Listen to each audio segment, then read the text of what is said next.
Hello everyone. आज मी तिळाची वडी बनवणार आहे. हे घरचे तीळ आहेत, त्यामुळे दोन्ही मिक्स झालेले आहेत. तीळ छान असे कमी गॅसवर मी भाजून घेतले. आता मला गुळाचा पाक बनवायचा आहे. त्यासाठी मी गूळ फोडून घेतला. कढईमध्ये 1 चमचा तूप टाकलं आणि जो फोडून घेतलेला गूळ होता तो टाकला. गुळाला कंटिन्यू हलवत राहायचं, नाहीतर गूळ खाली लागतो.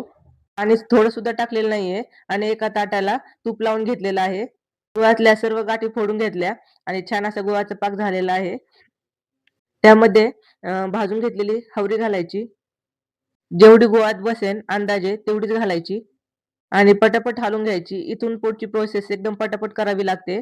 आणि मी ते सर्व सारण तूप लावलेल्या ताटावर काढून घेतलं आणि असं बेलण्याच्या साहाय्याने पटापट थापून घेत आहे. आपल्याला तिळाची वडी किती जाड करायची, किती पातळ करायची त्यावर ते लाटून घ्यायचं आणि लगेच असे काप करून घ्यायचे आणि थंड होण्यासाठी थोडा वेळ ते तसं सोडून द्यायचं. 10 मिनिटांनी त्याच्या आपोआप वड्या पडतात. आपण नुसता हात लावला तरी लगेच त्याच्या वड्या निघतात.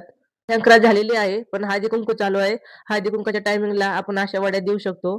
सध्या तरी थंडी चालू आहे आणि ती सुद्धा उष्ण आहे आणि गूळ सुद्धा उष्ण आहे. त्यामुळे या दिवसात या वड्या खूप चांगल्या असतात. ह्या वड्या बनून झालेल्या आहेत.